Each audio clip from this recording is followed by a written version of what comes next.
자, 계아파 관련된 내용을 이제 보기 전에 이 계아파가 어떻게 형성됐고 이제 발전한 걸 좀 간략하게 설명하고 또 그들에 관한 차이를 좀 얘기를 좀 해보고 강독을 해보겠습니다. 자, 계아파의 원조는 이 북한파에서 시작되죠. 홍대영이나 박지영, 그다음 박재가 이런 사람들 이제 중심에 갖고 형성이 되고 그 다음에 이제 그 통상 계약론과 연결됐는데 여기 이제 박규수, 오경석, 유은기가 3대 그 계약파 비조라고 하죠. 그리고 이들 밑에서 이제 형성된 양반 자제들로 구성된 그 계약파들이 1870년대에 형성됐고요. 그 앞에 언급했던 임오군란 이후에 이제 계약 정책이나 청나라의 입장을 둘러싸고 온건계약파와 급진계약파 이렇게 이제 두 개로 나눠지게 됩니다. 자, 온건계약파는 김홍지, 김유신, 어용중 이런 사람들이고 그 다음에 급진계파는 김옥균, 박용호, 홍영식, 서강법 이런 계열이죠. 이들 원공계파는 그다음 양모운동을 모델로 이제 동도 서기를 주장했던 거고 급진계파는 메이지 유신을 바탕으로 해서 문명개혁을 주장했던 사람들입니다. 자, 그러면 이들 간의 어떤 차이점에 대해서 한번 좀 얘기를 해볼게요.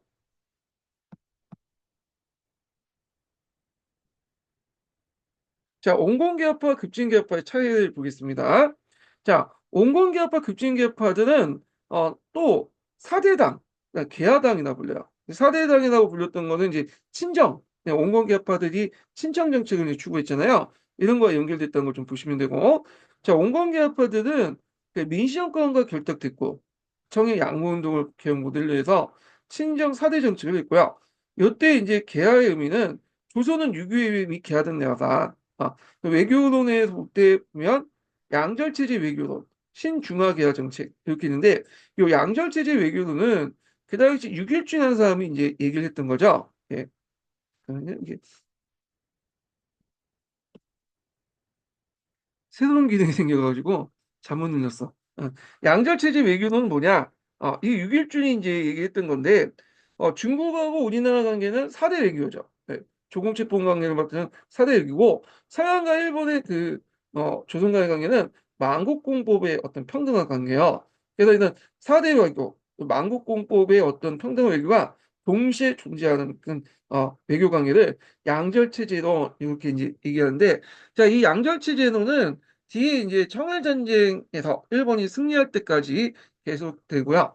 그 다음에 동도서기론의 바탕은 온건학 개혁을 유지한다. 자, 예전에 한번 기출에 나왔던 거죠.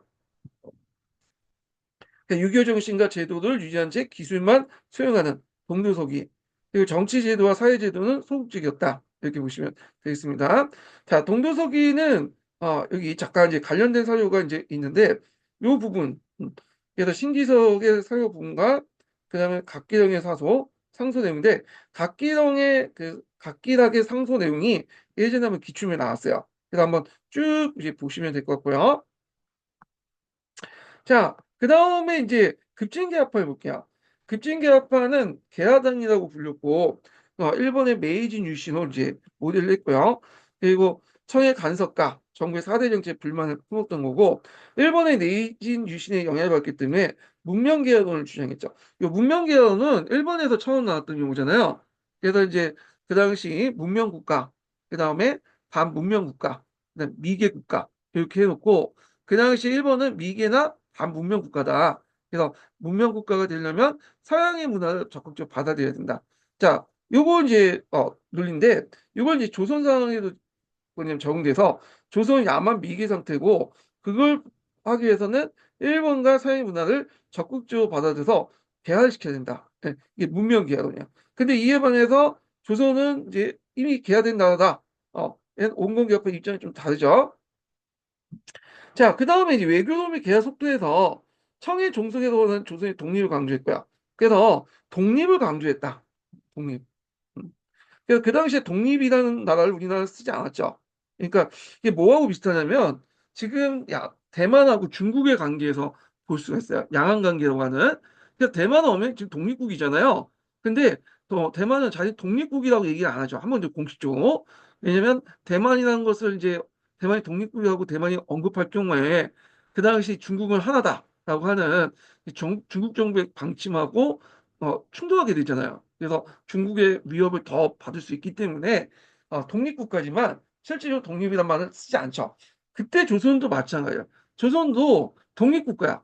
근데 지금 그 만약에 독립이라는 말을 직접 쓸 경우에는 독립국가지만 직접적으로 독립만 쓸 경우에는 중국의 청나라의 어떤 그 미움을 살 수 있죠. 그래서 우리가 위협할 때 청나라 도움을 받지 못하겠다라는 생각이 들 수 있기 때문에 청의 신기를 건드리지 않기 위해서 독립이라는 말 그 당시 쓰지 않았어요. 예, 대신에 자주라는 말 썼던 거죠. 예. 그래서 그 당시 조정 내부에서도 독립이라는 말 쓰자마자 그 얘기가 되게 많았거든요. 자, 온건개혁파 입장일 때는 우리가 독립인데 뭐 굳이 독립이라는 말 써서 청나라를 자극할 필요 있겠냐. 나중에 청나라 우리 도와주지 않을 수도 있다. 근데 이제 이에 반해서 이제 그 급진개파는 독립을 말 쓰자.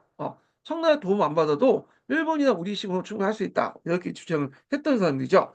그래서 조선이 독립이란 말을 공식화시켜서 이제 썼던 거는 후에 청일전쟁 이후죠. 우리가 이 독립협회 할 때 이 독립은 우리가 일본부터 독립이 아니라 청어부터 독립이야. 그때. 그래서 우리가 이제 이렇게 독립이란 말을 처음 쓰기 시작한 거는 공식적으로 쓰기 시작한 거는 나중이다. 청일전쟁 이후다. 이렇게 보면 되겠습니다. 자, 하여튼 신중한 개화 정책은 이제 추진은 외세의 간섭을 오히려 심화했기 때문에 개화 실패를 연결시킬 수 있다. 한 번에 하려면 그냥 팍 하자. 그래서 있고 동도서기도는 이제 유교 정신과 제도는 그대로 유지하고 기술만 수용하자는 거잖아요. 근데 이제 급진개혁파들은 서양 기술뿐만 아니라 사상과 제도 도입을 통해 급진개혁을 하자. 이렇게 있죠. 그래서 특히 온건개혁파와 급진개혁파가 개화 속도나 청나라를 바라보는 관점에 따라서 분리됐다. 이렇게 보시면 되겠습니다. 그래서 이제 이들 대립을 통해서 이제 하는 가운데 일어난 것이 갑신전변이죠. 갑신전변.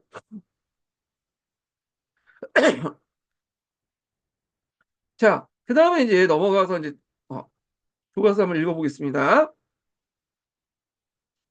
자, 개화파가 분열하다 이렇게 보면 자, 이모군란 이후에 조선에 대한 청의 간섭이 심해졌다. 자, 이런 상황에서 개화파는 청나라 관계 설정,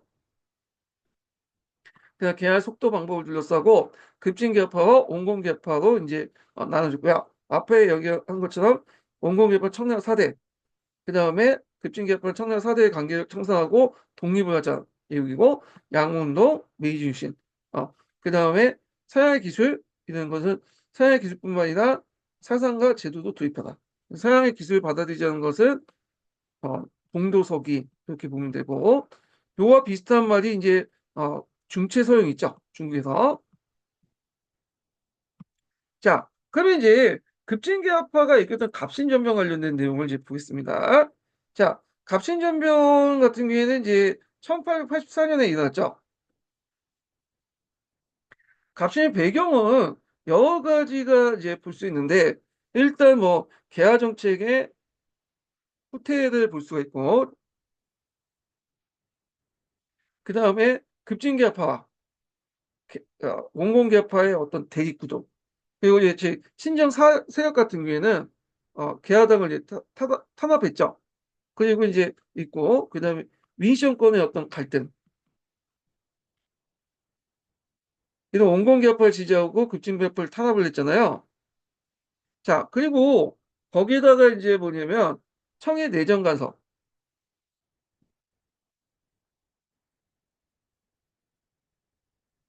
그래서 이제 속방화 정책이 더 가소가 되고 청이 또 개화당을 탄압을 하고요.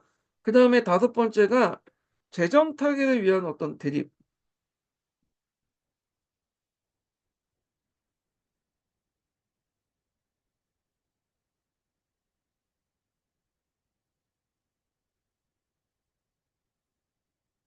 재정 타격에 위한 방법론상 대입이 있는데 보통 이제 그 당시 개화 정책 하다 보니까 돈이 많이 필요했잖아요. 또 배상금들도 지불해야 되고 등등 하다 보니까 그 돈을 어떻게 마련하냐. 그래서 이제 그 당시 온건개혁파 같은 경우에는 멜렌드로프의 말 듣고 우리가 이제 고액 카페를 만들자 해가지고 내세웠던 게 당호전이죠. 그 예전에 당백전처럼 한 양당 그러니까 요 한 양당 상평도 5냥에 해당하는 5만 원권 정도 되는 것들 당호전을 이제 발하자 있다고 주장한 반면에 이에 반해서 이제 그 급진계파는 당오종을 발행할 경우엔 인플레이션에 의한 우려가 있다. 당오종 말고 그 당시 일본으로부터 차관을 도입하자 이렇게 주장해요. 특히 이제 김옥근 같은 경우에는 예전에 일본에 갔을 때 너희들 원하면 돈을 주겠다고 약속을 받았어요. 구두 약속을. 그래서 그걸 믿고 했는데 막상 일본에 가서 이제 차관 교섭을 하니까 일본이 돈을 안 주는 거야. 그러면서 정치적 입지가 상당히 좁혀질 수밖에 없겠죠. 예, 이런 것들. 그래서 이제 예전에 한번 당오전 관련된 내용이 한번 시험 문제 나왔죠. 그 당오전이 상당히 악하기 때문에 이게 널리 유포되지 못했다라는 거야. 그래갖고 그거 이제 유포되지 못하다 보니까 이제 가치가 확 떨어지게 되고 자 그래서 이걸 다시 이제 그 이용해서 악용해갖고 지방 수련관들이 당오전을 이제 뭐냐면 그저 엽전을 걷어갖고 자기가 좀 챙겨서 그걸 당오전으로 이제 가치가 낮은 당오를 사서 정부에 세금을 납부하는 그런 이제 식으로 자신이 이익을 챙겼잖아요. 그래서 그 관련된 내용이 예전에 기출문에 나왔던 거죠. 예. 자, 거기다가 이제 어, 보면 프랑스 저기 중국군의 철수가 있죠. 청나라군의 철수. 그래서 원래 3,000명인데 1,500명은 이제 그 당시 철수했죠. 어, 그래서 청나라와 프랑스 간의 전쟁이 있었는데 그쪽에 철수를 했고. 자, 그래서 이제 군사력이 약해졌다는 거 등등의 배경을 해갖고 갑신점이 일어났다. 이렇게 보시면 되겠습니다. 예. 자, 급진개혁파는 청해 내정 간섭과 그 당시 민주세력의 보수적인 태도로 개화 정책이 제대로 추진되지 못했다고 여겼다. 게다가 김옥균이 개화 정책에 필요한 자금을 마련해서 일본과 벌인 차관 교섭에 실패하면서 급진개혁파의 정치적 입지가 약화됐다. 자, 이때 이제 어떻게 개화 자금을 마련하냐 가지고 이제 논쟁이 있었던 내용을 밑에 적었는데요. 자, 계약파는 멜렌도프의 얘기한 당오전을 발행할 경우에는 물가가 오를 걸 주장했다. 자, 이에 이제 고종이 김옥균을 일본에 파견해 차관 교섭을 하도록했는데 당시 일본은 당초와 달리 차관 교섭에 부정적 입장을 보였다. 예전에 김옥균이 왔을 때는 돈 빌려주겠다고 구두 약속했는데 막상 정시고 하니까 안 빌려주려고 하는 거야. 자, 그래서 300만 원 차관을 뭐냐면 그 빌려줄 여력도 없었다. 결국에 김옥군이 차관 교섭에 실패하면서 급진계합화 입지는 더욱 약화되었다. 자, 이런 상황에서 형이 베트남을 들렸어. 프랑스와 전쟁했죠. 이걸 청포 전쟁이 나오죠.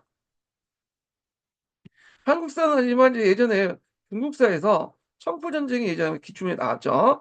중국사 할 때 좀 얘기하고 그래서 조선에 주둔하고 있던 병력 중에 일부를 철수했는데 그때 이제 조선에 파견한 병력이 3,000명이었는데 1,500명이 이제 베트남 옮기고 1,500명이 이제 뭐냐면 주둔하는데 이 병력도 이제 또 베트남으로 이제 파견될 가능성이 있었죠. 자, 이를 기회로 여긴 급진개혁파는 일본 공사의 지원을 약속받고 정변을 이끌 결정했다는 거죠. 그때 이제 일본의 군사적 재정적으로 이제 개혁당을 지원을 하기로 약속했거든요. 너네들 전변을 이끌 경우에 우리가 재정적으로 군사적 지원해줄게. 근데 요번에 일본의 주체가 누구냐는데 여기는 명확히 말하자면 일본 공사야. 네. 그 정부 차원에서 한 게 아니라 일본 공사 개인의 약속이었어요. 네. 일본 같은 경우에는 좀 약간 이제 그 중국이나 우리나라의 어떤 굵직굵직한 사건들 보면 정부의 명령 안 받고 거기에 있는 공사 이제 군대가 그냥 단독 결정해갖고 이제 익히는 경우가 되게 많거든요. 그래서 뒤에 이제 만주사변 같은 경우에도 정부에서 하지 말라고 했는데 그 만주 지키고 있는 간동군이 자체적으로 이제 계획을 세웠고 유조군 사건을 일으켜서 만주를 장악을 했잖아요. 그 후에 정부가 어쩔 수 없이 추인해주는 그런 형태가 있었는데 이런 것도 되게 많았어요. 이것도 마찬가지로 개인적인 차원의 뭐냐면 약속이었던 거죠. 그래서 일본 정부가 이제 그 갑신정부 끝난 후에 그 사실 알게 된 거죠. 공사가 개인적으로 지원했다. 근데 그 사태에서 수습하려니까 수습이 안 되는 거야. 그래갖고 이제 꼼수를 쓴 것이 이제 한성 조약을 맺게 된 건데 이건 나중에 좀 얘기할게요. 예. 자, 그래서 이제 갑신정변 내용을 보겠습니다. 자, 1884년 7월 때 급진기합파는 우전총국. 자, 우전총국은 이제 누구하고 연결시켜서 보시면 홍역식과 연결돼서 보시면 되죠. 홍영식이 미국에 가갖고 이제 배운 게 우전총국이잖아요. 그래서 이걸 이제 준비하고 개국 축하연회에 정변을 일으켜 개야당 정부를 수립했다. 자, 그래서 이제 있고 개야당 정부는 개혁 정강을 발표해요. 개혁 정강 나중에 좀 얘기할게요. 청의 4대 관계를 정상하고 국가 체제를 개혁하려고 했다. 자, 그러나 청문회 공격 후 지원을 약속한 일본군이 물러나면서 개야당 정부는 3일 만에 무너졌다. 그래서 그때 급진개혁파들의 주요 인물들이 일본에 망명갔다. 이렇게 이제 있는데요. 자, 여기 이제 잠깐 개야당 정부의 이제 그 갑신정변 그를 공간적으로 좀 보면 이렇게 돼 있죠. 그래갖고 이제 정변을 발표하고 나서 그 당시 그 누구야? 아, 고종을 깨워가지고 어디로 이동했냐면 경호궁 이동했어요. 경호궁. 네. 고종을. 경호궁이 어디냐면 신궁의 일종이에요. 신궁. 여기 경호궁, 개독궁 뭐 이런 것들 있잖아요. 이런 것들은 신궁이야. 신궁. 네. 그러니까 사람이 사는 곳이 아니라 뭐냐면 위패를 모시는 거야. 어떤 위패를 모시냐면 여기 7개 신궁이 있거든요. 이 신궁은 이 7개 신궁이 이제 뭐 하는 거냐면 혼을 모시는 거야. 위패를 모시는데 주로 이제 왕비 중에 그러니까 왕비다보다는 왕의 생모 중에 그 왕비가 아닌 사람이 있어요. 그러니까 이제 후궁의 소생들 있잖아요.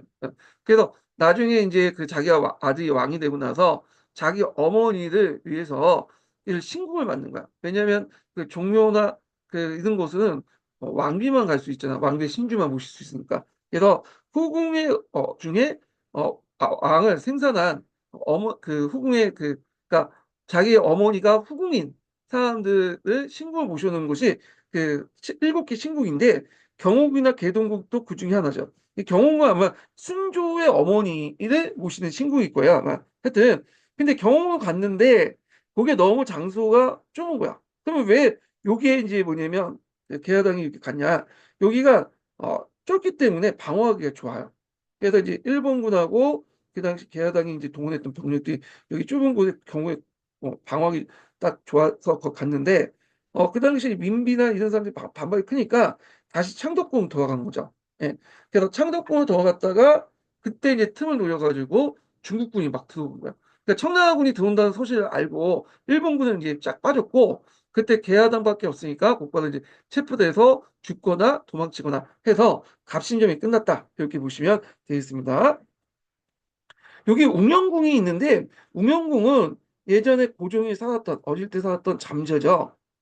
그래서 응성대군이 딱 여기 있어갖고 이 웅영궁에서 마쿠로서 활동했던 곳이 이제 웅영궁이죠. 그래서 흥성대원군이 지배했던 권력을 누렸던 그 시기를 웅영궁의 보험이라고 했던 것이 그런 이유인데 하여튼 뭐 그렇고요. 자, 그래서 이제 다시 이제 좀 보겠습니다. 갑신전변 이후에 일본이 조선의 피해 배상을 요구하자 조선은 일본과 이제 뭐냐면 한성조약을 맺어 배상금을 지불했다. 갑자기 일본이 뭘 했다고 조선의 피해 배상을 요구했을까요? 일본도 자기가 가담해 놓고 근데 이제 앞에서 언급한 것처럼 일본 정부는 잘 몰랐다가 갑자기 조선의 갑신정변 때 일본군이 동원됐다는 소식 듣고 깜짝 놀란 거죠. 청나라부터 추궁받을 수 있잖아. 그러니까 이제 그걸 막고자 우리도 피해자다. 우리도 그때 잠깐 일본 공사관이 약간 불타고 그랬거든요. 민중들이 분노해가지고 그 당시 갑신정변 때. 그래서 그때 우리도 피해자라는 코스프레를 하기 위해서 했던 것이 한성조약이야. 그래서 그 한성조약 작가 내용을 좀 보면요.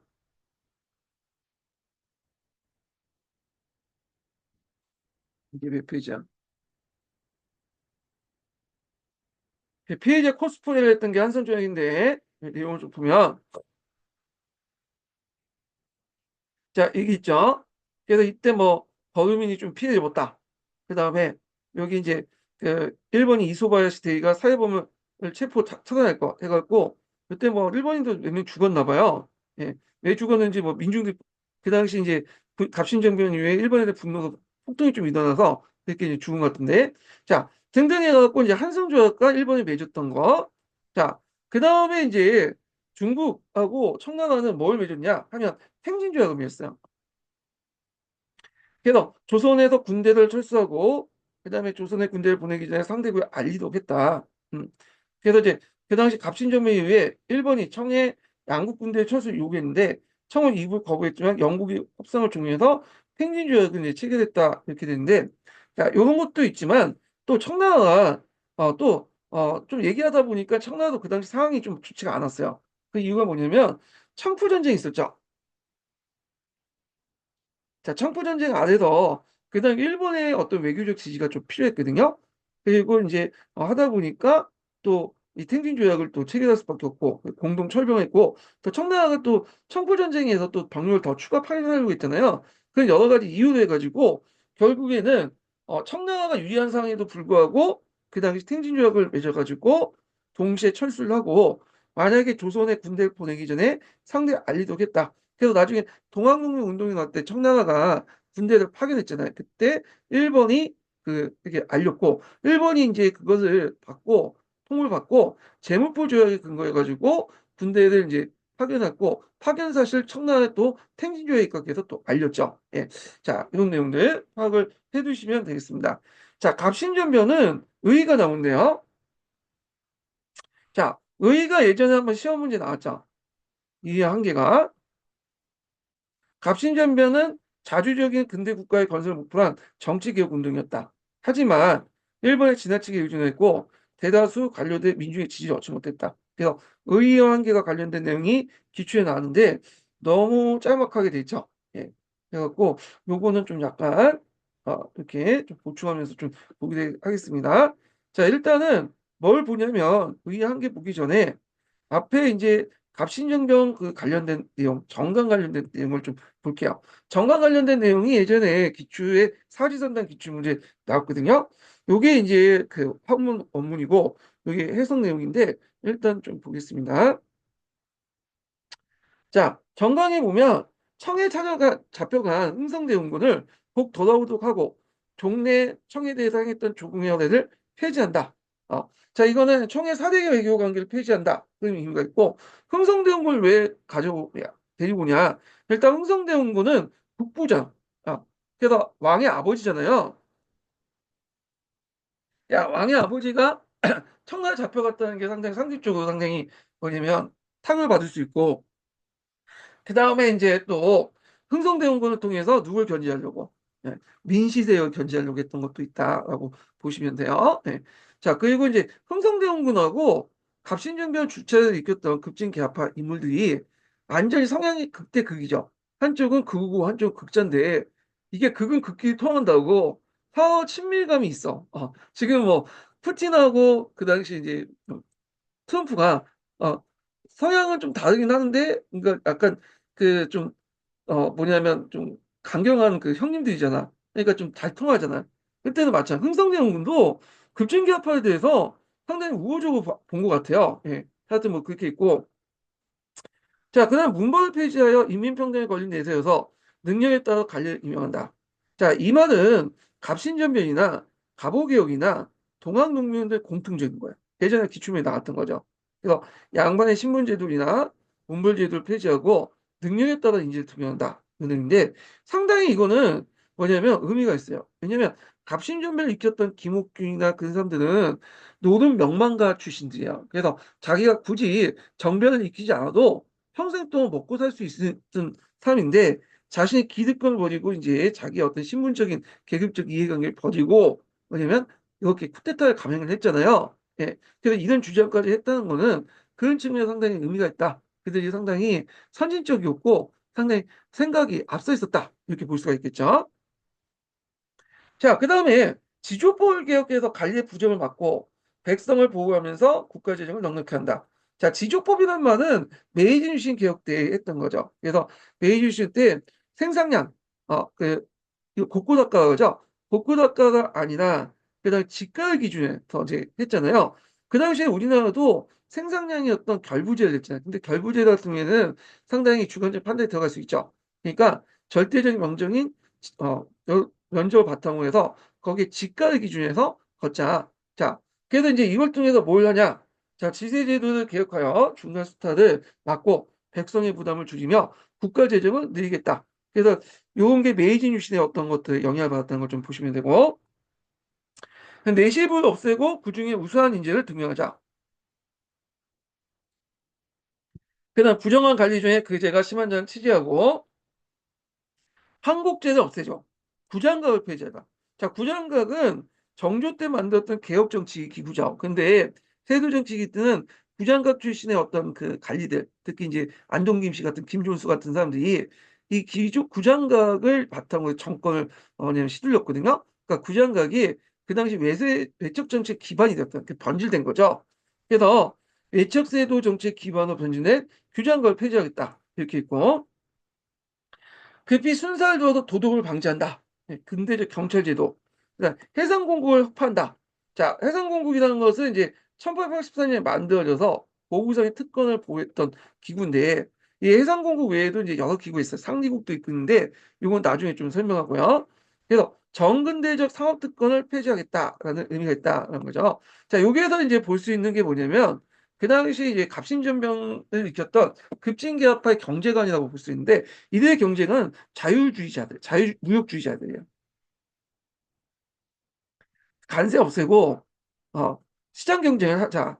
어, 그래서 국내 시장에 보호하기 위해서 뭐 관세를 매기고 어떤 특정 집단에게 독점권을 두고 그런 거 없애고 그 뭐냐면 시장에 가서 온 그 외국이든 우리나라 상인이든 뭐냐면 평등한 룰에 위해서 하자. 이게 이제 뭐냐면 그들의 생각이야. 급진기업화의 생각을. 그리고 근데 이에 반해 뒤에 이제 온건기업화라든지 그다음 뒤에 이제 이모군란 된다. 저기 그 뭐냐면 당무개혁의 이제 관료들은 그런 생각 안 하죠. 이들은 보호무역주의자들이에요. 그래갖고 우리가 아직 자체 생산력을 갖추지 못했고 시장 경쟁이 없다 보니까 특정 독점상인들에게 힘을 모아주고 관세를 부과하면서 시장을 보호하면서 근대를 하자 그런 내용이거든요. 그래서 그 당시에는 후자가 맞죠. 전자는 아직까지 이제 좀 아직 우리한테 맞지 않는 거고 하여튼 이런 자유무역주의에 입각해서 하자고 주장했던 거고요. 자, 그 다음에 이제 10번을 보면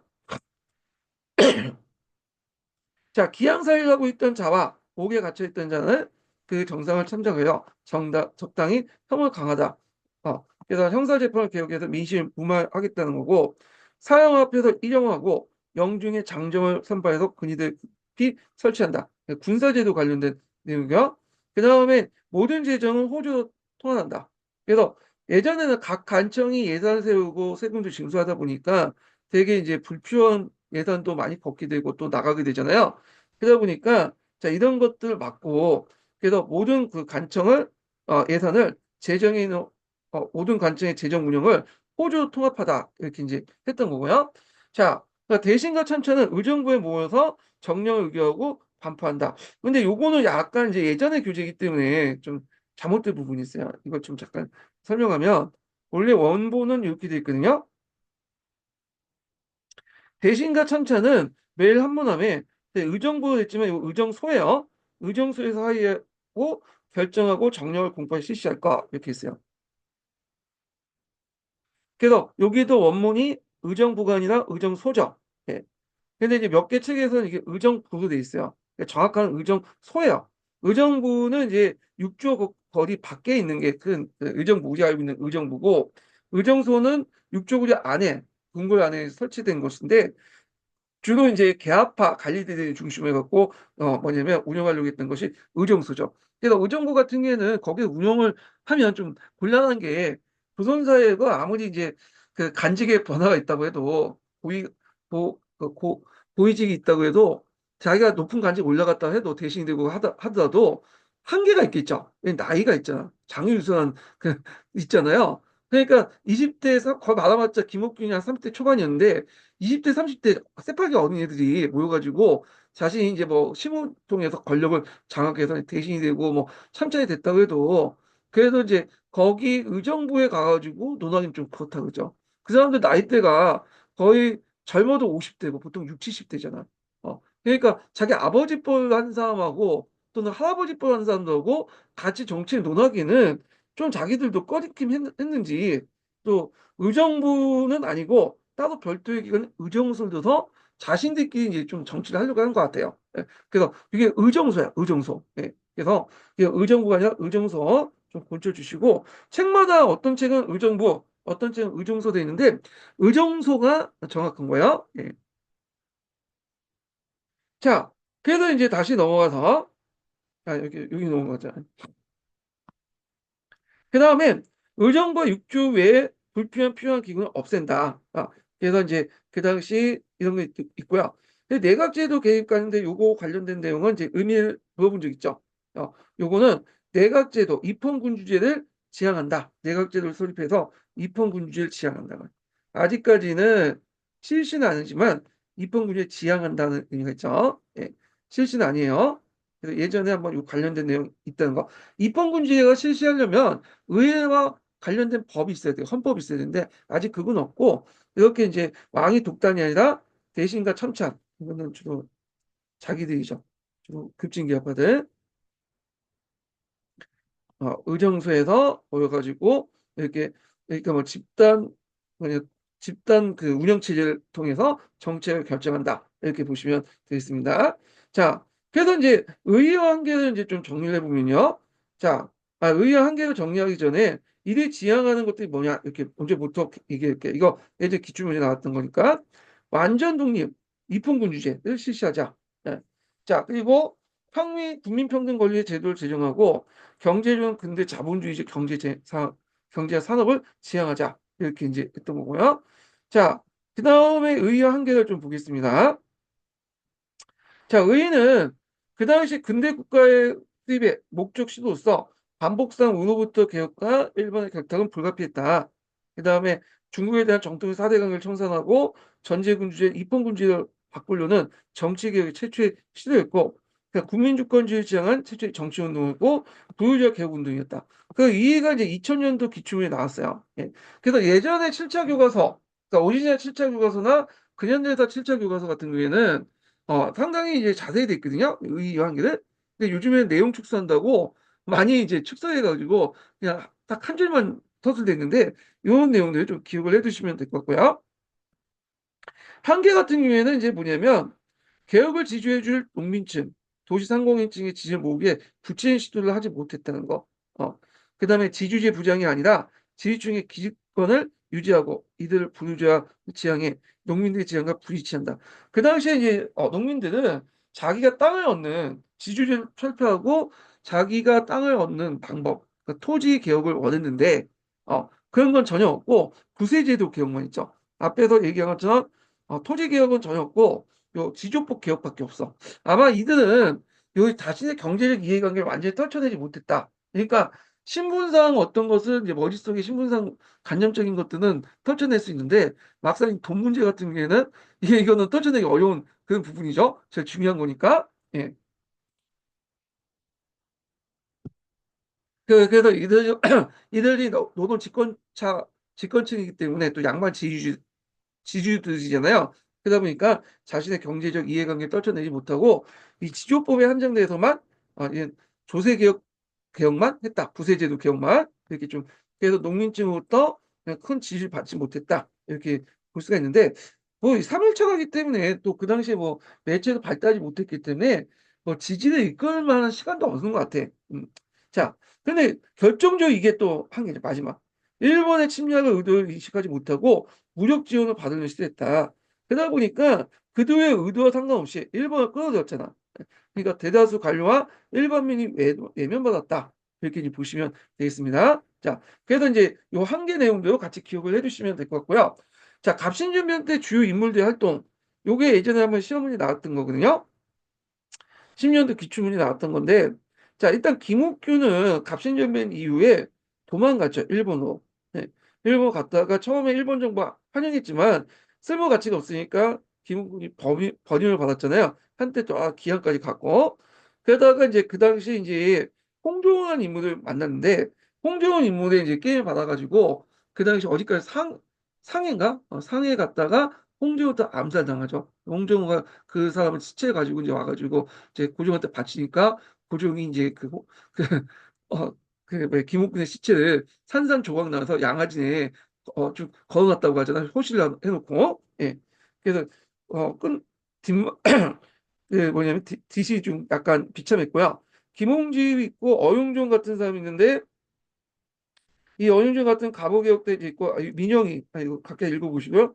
어, 박용호 얘기부터 할게요. 박용호 같은 경우에는 이제 그 당시 쿠데타가 일어나니까 그 당시 이제 이 사람도 참가를 했죠. 예. 근데 이제 나중에 이제 실패하고 나서 저쪽으로 일본으로 도망갔어. 예. 그러다가 갑신전변 때 일본에 의해서 다시 이용당하고 그랬던 사람인데, 자, 그리고 그 후에 이제 일본 자기도 받고 귀족은 위원도 지냈다. 이렇게 이제 보시면 되겠습니다. 김옥균하고 그다음 박용호 여기 나왔고요. 홍영식 같은 사람은 그때 이제 끝까지 남아있다가 죽었죠. 요게 예전에 한번 시험문제 나왔던 거 좀 기억을 해두시면 되겠습니다. 자, 그래서 이제 이렇게 있고요. 그 다음에 이제 시마스는 한번 읽어볼게요. 자, 계약파의 분할을 보겠습니다.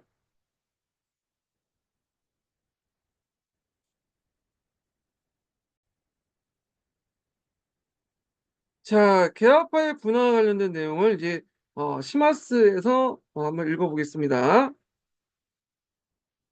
자, 이모군란 전후하여 그 당시 청의 내정 가습이 심해지자 개화 정책의 추진 방법과 외교 정책의 방향을 둘러싸고 개화파 내부에 두 가지 흐름이 있었다. 그래서 김용식, 김홍지, 어용준 같은 온건개혁파는 청의 양호운동을 본받아서 정통의 유교 질서를 지키면서 사회 과학기술을 받아는 동도서기론 입장에서 개화 정책을 추진했고, 이들은 청과 정통주의 우호관계를 유지하려고 했다. 반면에 김옥균, 박용호, 홍영시 등 급진개혁파들은 일본의 메이지 유신을 본받아서 문명개혁론을 이제 내세우면서 개화 정책을 추진하려고 했다. 또한 이들은 시급한 청의 내정 관습을 벗어나 초선의 자주 독립을 지켜야 된다고 생각했다. 있고요. 자, 그 다음에 이제 쭉쭉 넘어가서 갑신점의 배경을 볼게요. 요거는 이목을로 여기 있네. 네. 그 옆에 잠깐 이거 뭐 온건개혁파 급진개혁파 관련된 내용인데요. 고정실록에 있는 그 내용 여기가 기출 사료로서 이제 있는데 요게 예전에 기출로 나왔던 거죠. 그래서 그대의 종교는 사교이므로 마땅히 음탕한 그 음악이나 미색처럼 여겨서 멀리하지만 그대의 기견에 이루어서 이용호생할 수 있으니 농기구나 의학, 그냥 병기, 수세 같은 것은 제조하는데 무엇을 꺼려 하면 하지 않겠느냐. 그대의 종교를 배척하고 기계를 본받는 것은 진실 병행에도 사회에 어긋나지 않는다. 뭐 이런 내용인데 요게 이제 동도서기죠. 예. 그래서 그 당시 종교는 버리고 농기구나 의학 병기는 받아들이자. 뭐 이런 내용들이죠. 공도소개 관련된 내용이라는 거 좀 기억을 해두시면 이렇게 있고요. 자, 그 다음에 이제 뒤에 넘어서 이거 급진개혁편 각자 읽어보시고 갑신점의 배경 관련된 내용 보겠습니다. 자, 개화정책 추진에 따른 재정 문제를 해결하기 위해서 민시개혁을 가 매진에 높은 새로운 고액급인 당호전을 발행을 하자고 주장했고요. 급진개혁파는 일본에 차관을 도입하자 주장했다.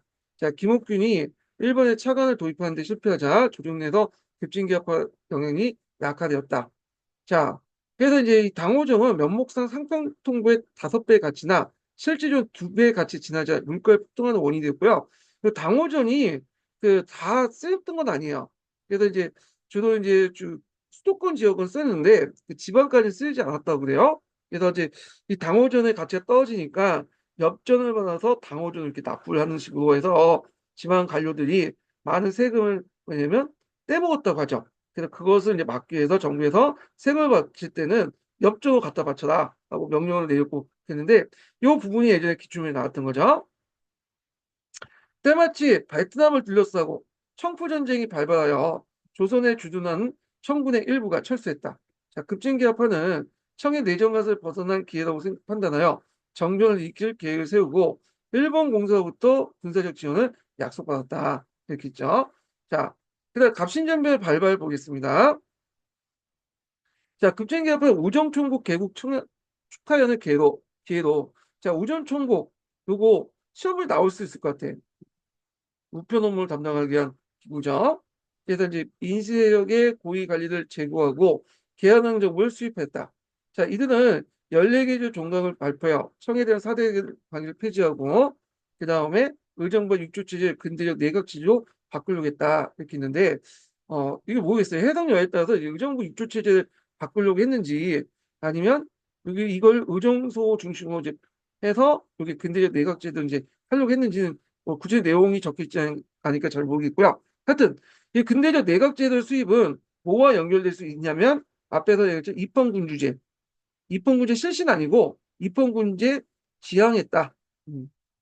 요게 예전에 한번 오답으로 나왔어. 입헌군제 실시. 이게 오답이거든요. 근데 실시가 아니라 지향이다. 이렇게 보시면 되겠고요. 또한 문벌을 폐지하고 조세제도를 개혁하여 근대적 국민국가를 수립하려고 했다. 그러나 청구에 개입하자 일본군이 철수하면서 정변 3일 만에 실패했다. 정변의 주도 세력이었던 김옥균, 박용호, 서재필은 일본 망명했고요. 홍영식은 이제 뭐냐면 네, 살해당했다. 이렇게 보시면 되겠습니다. 제가 홍영식이라고 했죠 아까 전에. 하다가 살해당한 사람이 네, 제가 거꾸로 좀 다른 사람 얘기한 것 같은데 홍영식이 홍영식. 네. 자, 그래서 요 관련된 내용 기출문제 나왔고요. 예. 그래서 이제 김옥규는 나중에 죽었고 살해당했고 박용호는 제2차 가보개혁 때 했고 서재필은 이제 미국에 가고 이제 공부해서 박사학위를 받았죠. 의학 박사. 예, 의사가 의학 박사보다는 의사를 이제 또 박사 닥터라고 하니까 의사가 됐고 나중에 들어와서 이제 독립협회를 세우게 됐잖아요. 독립협회 할 때 좀 더 얘기하고요. 자, 그 당시 이제 갑신정변 이후에 조선 정부는 일본인 입은 피해원에 대한 보상과 일본 공사관의 신축 자금 배상을 약속한 한성조약을 체결했다. 앞에서 말한 피해자 코스프레를 하려고 했던 거고. 자, 한편 갑신전병으로 크게 충돌할 뻔한 청과 일본은 행진조약을 체결해 조선의 양국 군대를 철수하고 앞으로 조선의 군대를 파견할 때 상대국에 미리 알리도록 했다. 자, 그다음 갑신전변은 소수의 계엄파 인사들이 준비가 부족한 상태에 급진적으로 추진한 개혁이 용도했다. 자, 이들은 군사적 지원에 의존했으며 일본의 군사 지원에 의존했으며 민주의 지지를 이끌어내지 못했다. 요게 이제 한계가 있고요. 그 다음에 그러나부터 의의죠. 자, 청의 간섭에 벗어나 자주적인 근대 국가를 세우는 위로부터의 이거 잘 안 되네요. 잠깐만요.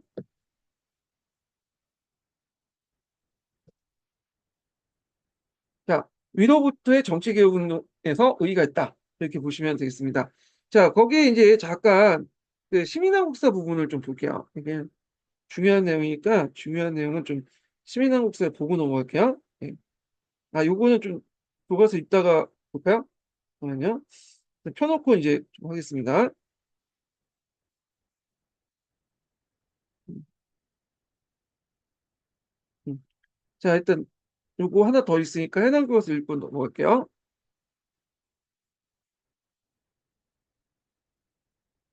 자, 임오군란 이후에 조선 상황 같은 경우 앞에 언급했던 거니까 넘어가고 위에 뭐 한성순보 관련된 내용 있죠? 요거는 좀 봐주시고요. 자, 급진개혁파가 정변을 일으킨 이유가 뭘까? 자, 그래서 온건개혁파, 급진개혁파 내용이 있고 그 다음에 그들의 차이점 관련된 내용 있죠? 동도서기동, 문명개혁 있고 그 다음에 이제 차관 도입 관련된 내용이 있고요. 자, 그 다음에 청이 이제 한성주 주둔의 절반을 베트남 이동하자 이들 기획을 여기고 전병일격 권력을 잡고자 했고요. 자, 그 다음에 이제 쭉 개혁 정관 관련된 내용 있죠? 어, 비슷비슷한데 뭐 여기에서 이제 끝마부에 보면 김옥균, 박용호, 서강보, 서재필 등은 일본에 망명했고 남아있던 홍영식은 살해당했다. 예. 그래서 이제 그 밑에 갑신전변 주역들은 이후 어떻게 되었을까? 이걸 볼게요. 요거 이제 10년도 기출문제와 관련돼 갖고 한번 보시면 될 것 같아요. 자, 박영호와 김옥균은 왜 오윤수 양복 앞선에 넣고 있을까? 여기 있네요. 예. 야, 당시 유행했던 나폴레옹 자세다. 일본이 동양의 영국이라면 조선은 동양의 프랑스가 되어야 한다고 생각한 갑신정변의 주역자들은 망명자 신시지만 나폴레옹 자세를 취하면서 개혁을 멈추지 않겠다는 의지를 뭐냐면 보여주고 있다. 김옥균은 망명 중에 자주적 개혁을 요구하는 상소를 올렸고 조선으로 돌아온 박용화 서광범은 가보개혁을 참여해요. 가보개혁 참여해요. 청부터 독립을 선언하고 근대적 제도 개혁을 주도했고 미국에 돌아온 서재필도 독립신문을 창간하고 독립협회에 이끌었다. 정근대적인 군주제를 개혁하여 자주적인 근대 국가를 만들었던 갑신정변은 3일째로 끝났지만 그 꿈은 계속되었다. 뭐 이렇게 있고요. 자, 그 다음에 이제 여기 보면 갑신정변은 조선에 어떤 영향을 미쳤을까? 이렇게 있는데, 자, 갑신전변은 일본의 지원 아래 소수 계약파 중심의 위로부터 진행되어 민중의 지지를 얻지 못했다. 그래서 위로부터의 개혁이라는 거. 그래서 반봉건적 성격이 되게 강하죠. 근데 반외세적 성격이 약해요. 그러면요. 오히려 한성의 민중들은 정면 주도 세력을 일본의 앞잡이로 여겨 공격했고 일본의 공사관도 습격했다. 그래서 일본이 한성 조약을 맺었던 그 배경이 요 내용이 있죠. 그래서 자 또한 정부의 개혁 정책에 뒷받침했던 젊은 인재들이 정경 과정에 많이 희생되어 조선의 개화의 동력을 잃고 청에 더 예속됐다. 그때 이제 이 젊은 인재들 급진파들이 상당히 고종부터 상당히 총애받았어요. 어, 물론 이제 민실파의 견제도 있었지만, 근데 이제 그때 이제 총애를 받았는데 이 젊은 사람들이 쿠데타를 일으키고 나서 고종을 이제 강제로 경운궁에 이제 유폐시켜 놓고 저 고종의 그 앞에서 그 뭐냐 많은 사람을 죽였거든요. 살생부를 만들고. 그러니까 고종의 옆에서 죽이지 말라고 했는데도 불구하고 계속 죽였단 말이야. 그러다 보니까 완전히 이제 고종이 미움틀을 받게 되죠. 그래서 이 사람들이 나중에 고종부터 버리면 완전히 받게 되죠. 쿠데타 일어나서 고종이 이들 되게 싫어했어. 예. 그래서 김옥균이 시체를 어떻게 처리했는가도 앞에서 언급했죠. 예. 그리고 개화에 대한 인식이 확 나빠져서 그다음에 개화 속도가 상당히 정체됐다. 갑시전면 이후에 오히려 개화도 빨리 하려고 했지만 개화를 우리 정체시켰던 문제점이 일어났죠. 그래서 젊은 인재들 정변 과정에서 많이 이제 희생되어 조선의 개화 정책의 동력을 잃고 더욱 청에 종속되었다. 그래서 있고 갑신점에 진압한 청의 위안스카이가 조선과 내정의 외교를 감사하였다. 그러니까 군대는 철수했지만 그 당시 청의 내정 가서는 더 심해졌다 이렇게 보시면 돼요. 자, 그래서 이때는 갑신전변 이후에는 청의 내정 간섭이 이제 심하다 보니까 이 민시파들이 그 당시 예전에는 청나라들 좀 호의적이었거든요. 그래서 우리 도와준 사람 아니냐. 근데 너무 심해지니까 고종이나 이제 민실파들은 청을 버리고 누구하고 이제 접근하려고 하냐면 미국이나 러시아에 접근하려고 하죠. 예, 이거 뒤에 좀 얘기하고요. 자, 일본은 전면에 깊숙이 개입하고 오히려 조선과 한성조약을 맺고 또 청과 탱진조약을 맺다. 그래서 청과 일본은 조선의 군대를 철수하고 장래 조선에 파병할 때 사전에 문서 서로 알린다고 약속했다. 이렇게 이제 보시면 되겠습니다. 자, 그래서 이제 있고 그 다음에 넘어가서 잠깐 시민왕국사 한번 읽어볼게요. 시민왕국사 몇 페이지 펴보시냐면요. 36페이지 펴보세요.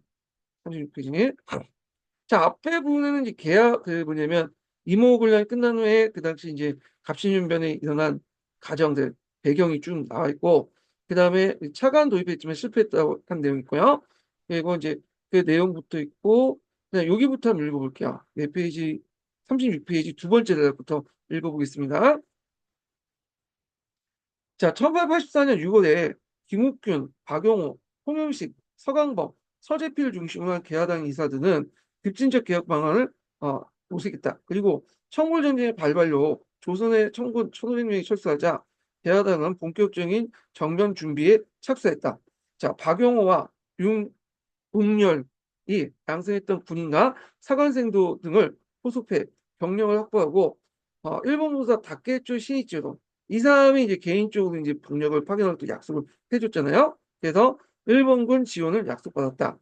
자, 개화당은 1984년 12월 4일 우정국 축하연회에 갑신전변을 일으켰고 정변 주도 세력은 신정세력의 핵심 한규직, 유태주, 이조연과 민시 촉촉, 민태호, 민용옥을 처단했다. 자, 고종의 거처를 공호로 옮기고 자체 병력과 일본군 경호 호위를 하겠다. 이 경호군이 좁기 때문에 호위하기 편해요. 자, 개화당은 개혁 구상을 담은 정령을 발표했고 정령 14개 조로 전해졌지만 원래는 80여 종으로 다 했다고 한다. 원래 이 14개조 정령 같은 경우에는 갑신일록이라고 해서 그 당시 이제 그 김옥균이 쓴 그런 그 자서전이 있어요. 예. 그래서 거기에 있는 내용이야. 근데 이제 거기 14개도 적혀 있지만 실제 80개도 이제 구성돼 있다. 이렇게 이제 보면 되겠습니다. 자, 개화당은 정령 1조에 청에 대한 조공원에는 의논을 폐지하겠다고 밝힘으로써 청으로부터 완전한 동료를 지정했고요. 또 호주를 중심으로 재정을 통합했고 지조법을 개혁을 통해서 재중학층을 도모했다. 지조법 앞에 설명했죠. 그래서 메이지 유신 때 실시한 법인데 직간을 기준으로 하는 거다.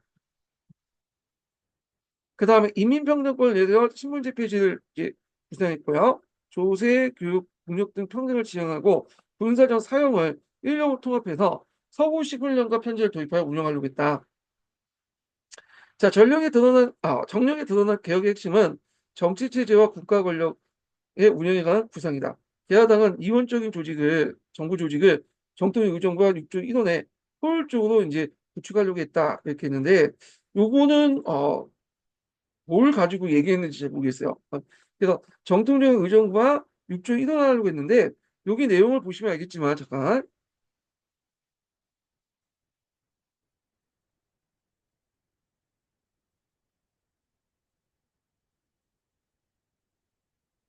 여기 보면 대신과 참천에 매일 항문수에 의정소를 이제 해야 하고, 결정의 정령을 공포에 실시할 거라고 했잖아요.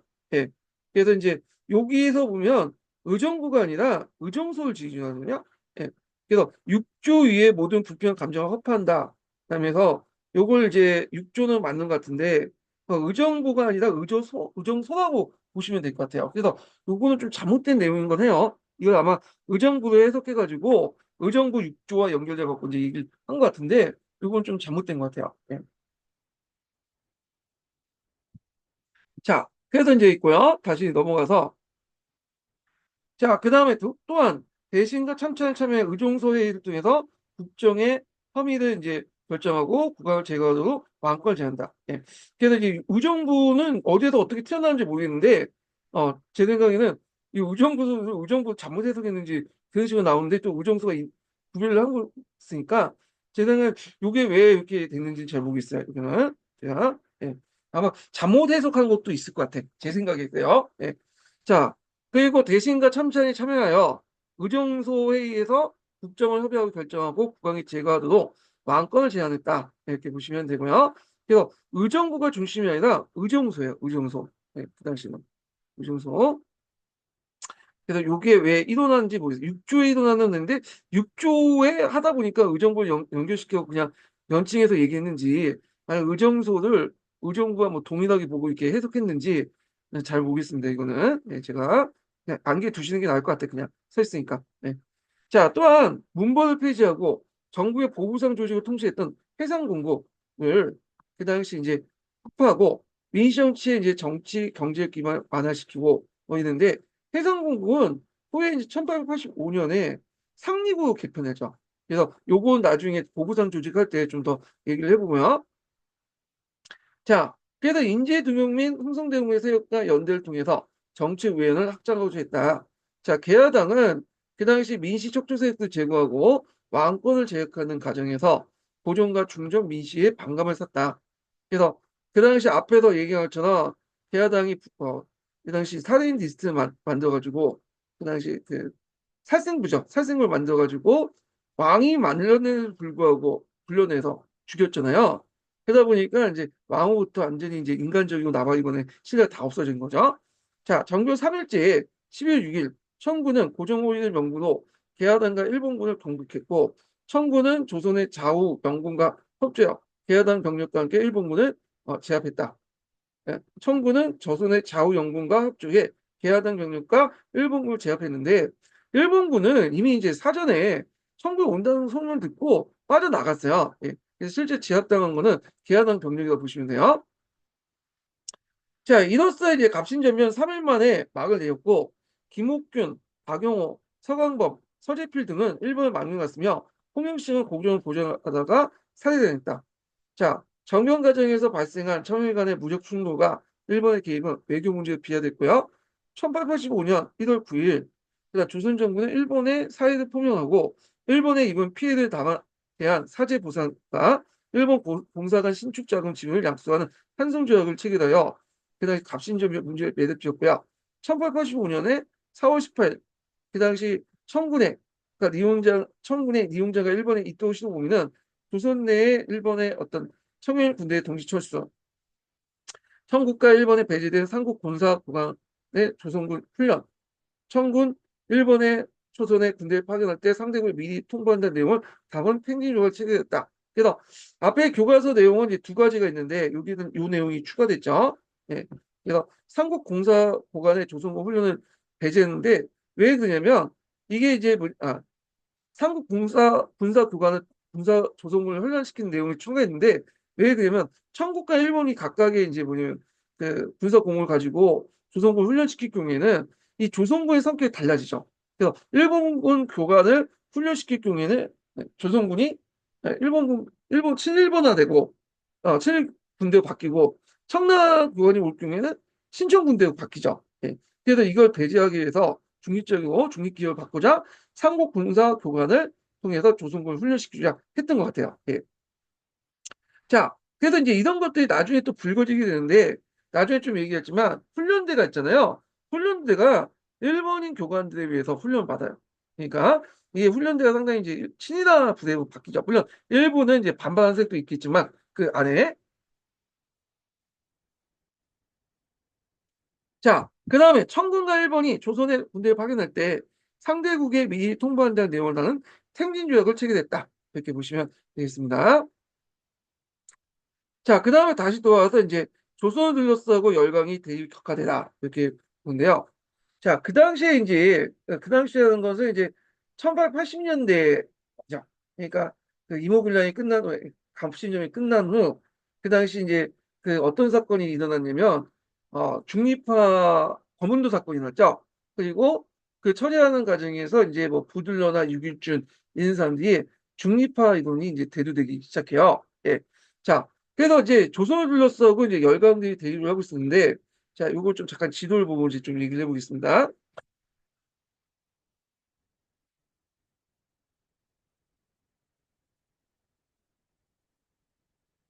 자, 여기 이제 러시아, 그 다음에 영국, 그 다음에 청나라, 일본, 이 한반도 둘러싸고 이제 막 대립을 하고 있었잖아요.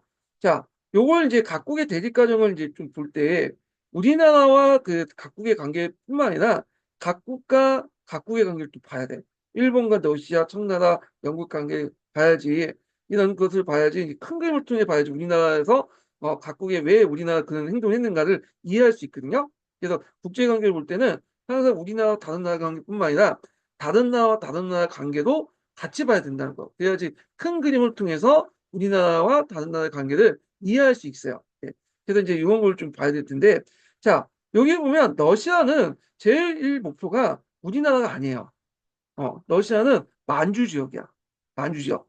그래서 만주 지역을 장악하려고 했던 거고, 우리나라 일종의 일본하고 러시아 간의 일종 완충 지역을 삼으려고 했던 거죠. 완충 지역. 그래서 이렇게 했던 거고요. 완충 지역은 이제 주로 어떤 거냐면, 양 강대국이 있을 때, 서로 이제 국경선을 맞닿을 경우에, 세력을 맞닿을 경우에 뭐냐면, 충돌이 빈번할 거예요. 그럼 양국이 좀 피폐하겠죠. 그러다 보니까, 여기를 이제 양국가의 어떤 완충 지역을 만들어서 서로 간의 직접적인 물리적 충돌을 막기 위해서 설정을 했던 건데 유럽 국가들이 이 완충 지역을 상당히 많이 설정해 놨어요. 그래서 유럽 국가 같은 경우에는 유럽은 되게 좁잖아요. 그러니까 영국, 프랑스, 뭐 독일, 러시아 이런 나라들이 강대국이 막 서로 국경선을 맞닿고 있으면 충돌하니까 그것을 이제 뭐냐면 불필요한 마찰을 주기 위해서 완충 지역을 이제 뭐냐면 뒀던 거고 지금 러시아도 이제 일종의 우크라이나 완충 지역을 두려고 했던 것도 다 그 이유죠. 예. 자, 하여튼 뭐 러시아는 우리나라 완충 지역을 받고 러시아가 원했던 거는 만주 지역이 1순위였다. 이렇게 보시면 될 것 같고요. 일본 같은 경우에는 이제 여기를 한반도가 이제 진심이었죠. 일본은 한반도를 먹어서 이걸 바탕으로 나중에 만주까지 진출하려고 했던 거고 일단 한반도에 상당히 진심이었다. 자, 그 다음에 영국 같은 경우에는 한반도의 진심은 아니었어요. 러시아와 마찬가지로 어떻게 접근했냐면 일단 영국 같은 경우에는 러시아가 여기 들어오면 남하 정책을 막기 한 거야. 만주에서 한반도 넘어가면 이게 영국 같은 경우에 이제 러시아의 남하 정책을 막으려고 했던 거고 러시아하고 영국 같은 경우엔 그 당시 19세기에서 20세기 초반까지 그레이트 게임을 하고 있었잖아요. 그러니까 러시아의 남하 정책에 대해서 세계 곳곳에 영국이 이제 와가지고 막으려고 했던 거고 러시아 남하 정책을 왜 그럼 극동적으로 막으려고 했냐? 러시아가 만약에 한반도 거쳐 남쪽으로 내려올 경우에는 영국의 여기 양자강 유역 지역이 자신의 경계 그 지역이었거든요. 요 지역을 잃을 수 있다는 거야. 여기가 이제 자신의 세계권이었는데 나와버렸는데 요 발달된 시장을 잃을 수 있다. 그래서 러시아의 남하 정책을 막으려고 했던 거고 결국에 러시아의 남하 정책을 막는 과정에서 무슨 사건이 나요? 거문도 사건이 했던 거죠.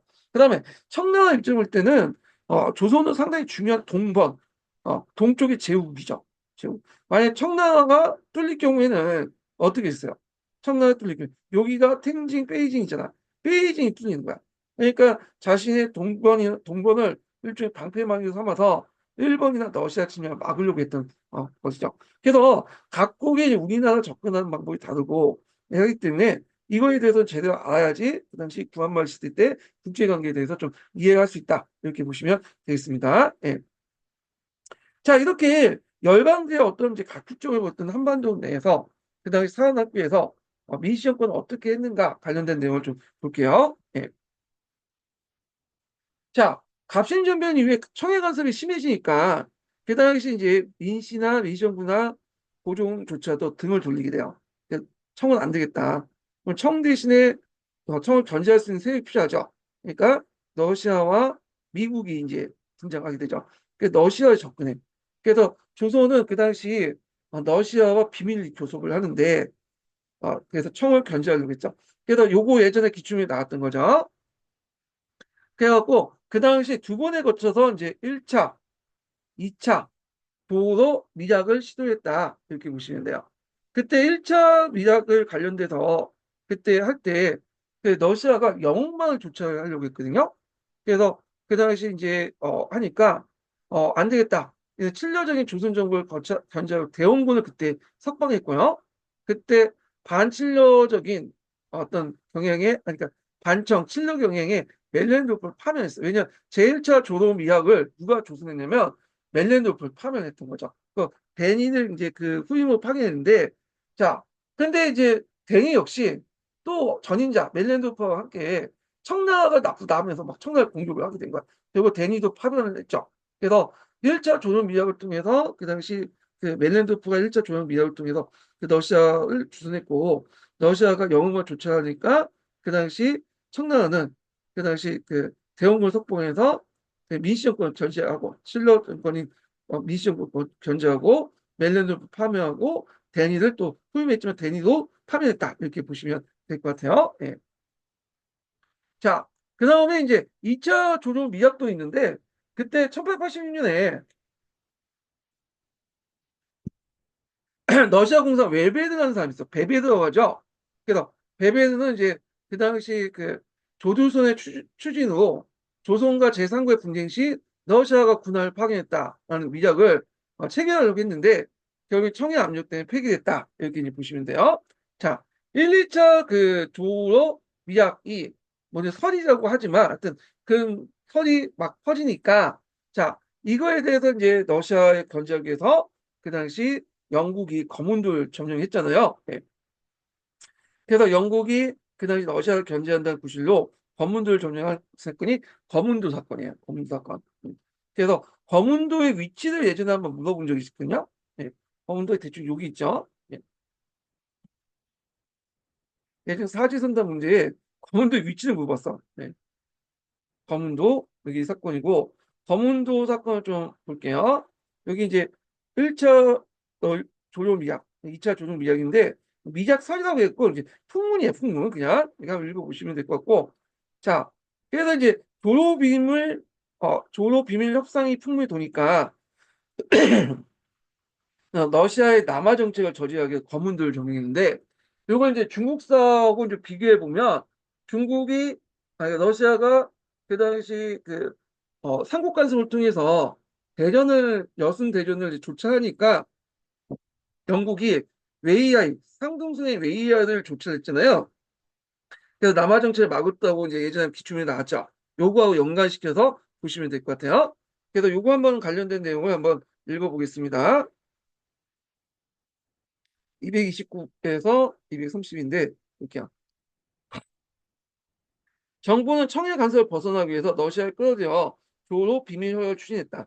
자, 여기 추진했다고 하는데 이건 일종의 풍설이고 그럴 수도 있고 아닐 수도 있어요. 이거는 설이라고 이제 지금 보고 있는데 자, 이 계획은 청해 방해로 실패했지만 정부는 서양 고문관을 초빙하고 미국의 정권 공사를 확인하는 등 자주 외교 정책을 추진했다. 앞에서 이제 러시아를 또 끌어들이고 미국도 끌어들인다고 했죠. 그래서 그때 조미소 통상 조약을 맺고 미국에 공사관을 파견했어요. 이 부분 나중에 좀 얘기할게요.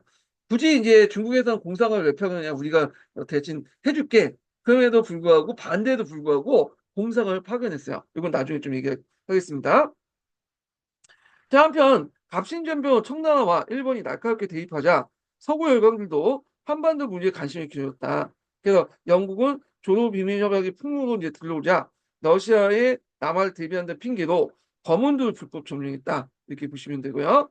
자, 러시아의 남하 정책을 저지했던 영국을 자극하여 아프가니스탄에 대입 후 영국 내각은 블라디보스토크항을 공격하기 위해서 그 공격 기지를 검은도를 무단 점령하고 해밀턴항이라고 요새했다. 이렇게 보시면 돼요. 그래서 그 당시에 국제 정세를 좀 이해할 필요 있는데, 그 당시에 러시아하고 뭐냐면 영국이 그레이트 게임을 벌인다고 했죠. 19세기부터 해서 20세기 초반까지. 그래서 극동 지역 같은 게 영국의 이해관계에 걸려 있는 곳이 뭐냐면 양자강 유역 지역이에요. 양자강 유역 지역이 그 당시 영국의 세력권이었거든요. 영국의 나와바인데, 만약에 이제 러시아가 한반도를 장악할 경우에 거기에 기반을 해갖고 더 남쪽으로 내려오면 영국의 나와바리를 건질 수 있죠. 그러다 보니까 검은도를 해밀턴을 만들어서 남침을 영국의 남진 정책을 이제 저지하려고 했다. 이렇게 보시면 되겠습니다. 결국에 그 영국의 검은도의 불법 점령은 결국에 이제 청해 이용장의 중재로, 그러니까 이용장 나디케스키 협정을 통해서 이제 뭐냐면 영국군이 물려나게 되죠. 그래서 이제 그 내용을 보면, 자, 조선 영토를 점령하지 않는다는 러시아 약속을 받아내고 영국은 철수했다. 네. 그래서 이걸 통해서 청해에 대한 종주권이 역사상 절정을 이루게 됐다. 이렇게 이제 보시면 돼요. 그 외에도 이제 또 그 당시 1884년에 조선과 러시아가 수호통상 조약을 맺게 되죠. 그래서 그 당시 경홍이 러시아인들의 조차지가 만들어지고 그랬던 건데, 자, 그래서 이 수호통상 조약 같은 경우에는 그 당시 이제 러시아가 단독을 했죠. 중국의 어떤 어, 요청 없이, 중재 없이 단독을 했다는 걸 좀 기억을 해두시면 되고요. 그래서 이 수호통상 조약 관련된 내용 좀 볼게요. 잠깐만요. 여기 검은도 사건 있으면 읽어보시고요. 예. 여기가 조로 수호통상 조약을 맺게 됐는데, 개방 관세, 뭐 러시아의 조차 관련된 내용들이 있습니다. 예. 그래서 여기 보면 인천, 원산, 부산, 경선, 경홍대 개방 관세로서 5% 하되 그 금, 은, 동 무관세도 한다. 그리고 특히 경우에는 러시아인들의 조차가 허용되면 벌어지죠. 러시아인들이 두 명을 자유롭게 항해한 걸 인정했다는 것이 그 당시 그 뭐냐면 조로 수호통상 조약 관련된 내용이다. 이렇게 기억을 해두시면 되겠습니다. 자, 그래서 이런 러시아의 남하 정책을 빌려서 각국의 갈등, 이런 게 좀 보시면 될 것 같고요. 그 다음에 또 그 당시에 이제 조선이 미국을 또 끌어들여서 그 당시 청나라를 견제하려고 했잖아요. 그 내용을 한번 좀 볼게요. 자, 요거는 어디냐면 여기 다른 그것이 있는데,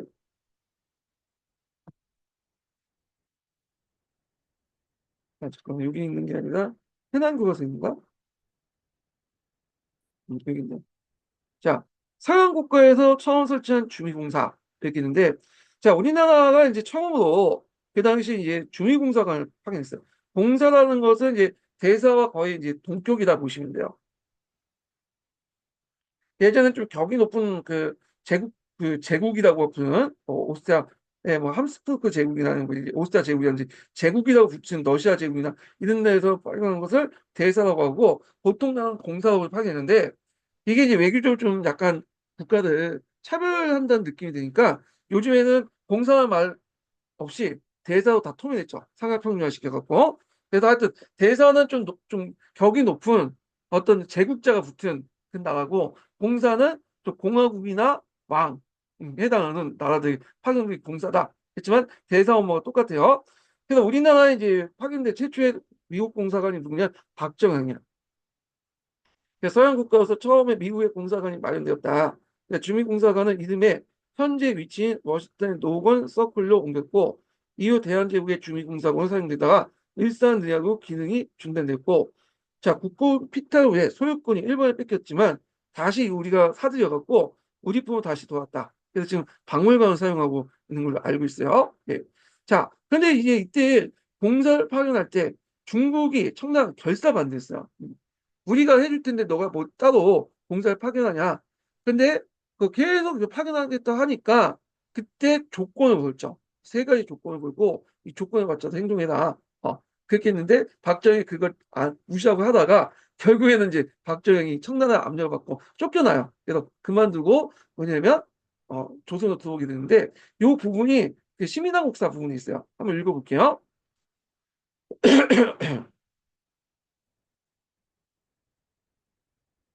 자, 여기 웹페이지에 보시면 39페이지 보겠습니다. 자, 고종은 내무부를 통해서 자주권 회복을 도모하고 대의적 공사를 파견해 독립군을 증명하고자 했다. 그래서 1987년 8월 18일에 박정향을 미국 주재공사로 신상학을 유럽 5개국의 주재공사로 임명했다.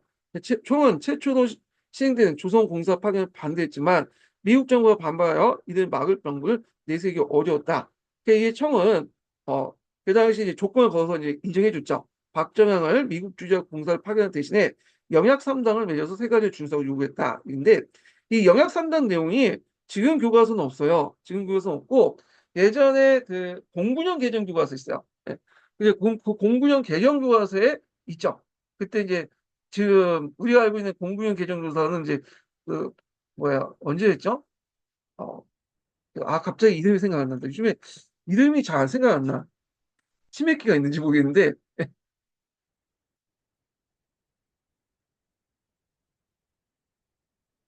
자 그때가 무슨 정권이었죠? 기억이 안 나는데 아, 그 이명박 정권 때 그 만든 09년 개정 교과서였어요. 그건 이제 여기 있고 박근혜 때 만들어졌던 그 우리가 알고 있는 그 09년 개정 교과서 때 12년 개정인데 여기는 없어요. 예. 근데 09년 개정 교과서 예전에 이명박 때 만든 교과서가 있거든요. 예. 그래서 예전에 한번 내가 가르쳤던 기억이 나 교과서 이 내용은요. 자, 하여튼 영역 3당을 맺어서 세 가지 상황을 준수하려고 했다. 자, 그래서 첫째, 박정향이 미국에 도착하면 일단 천국 공사를 만나서 그의 안내를 받아 미국 국무로 갈 거. 그러니까 혼자 가지 말라는 거죠. 예. 그래서 이제 항상 천국 공사를 대동하고 같이 갈 거. 이렇게 있고요.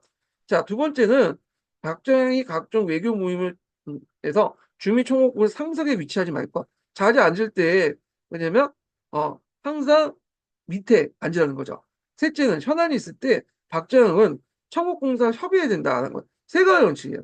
그래서 항상 허락을 받고 동행하고 같이 이제 미국 정부와 상대해야 되고 모임 있을 때는 항상 밑에 앉아야 되고 그다음에 어떤 문제가 있을 때는 독단적으로 결정하지 말고 청국공사 같이 협의해서 해라 이렇게 했는데 박정향이 그 무시해 버렸죠. 예, 이거 지키지 않았어요. 예.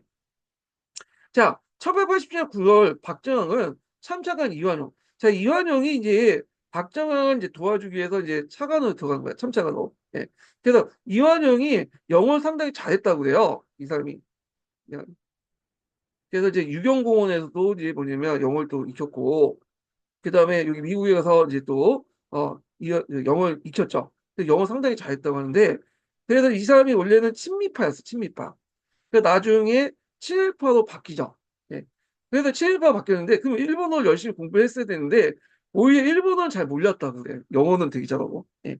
자, 하여튼 이완용과 미국을 출발해 그 1888년 이들 워싱턴에 도착했다.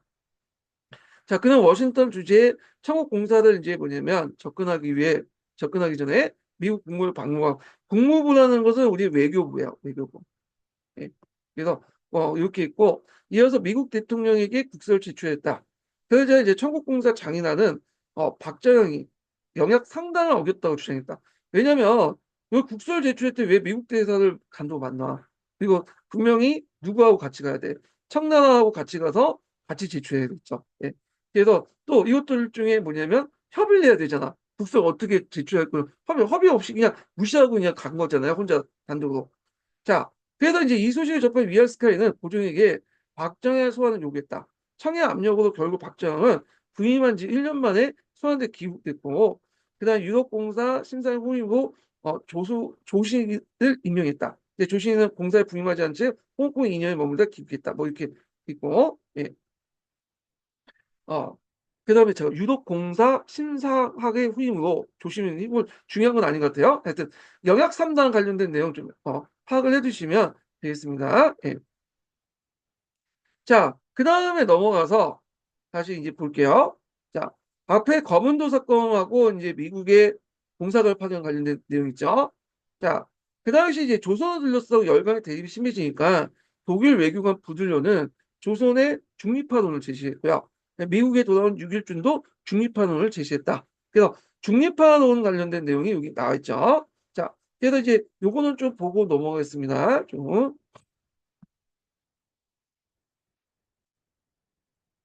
자, 중립화론인데 대표적인 중립화론을 제시했던 사람이 독일 불영사 부들려고 그다음에 육일준의 중립화론이 있어요.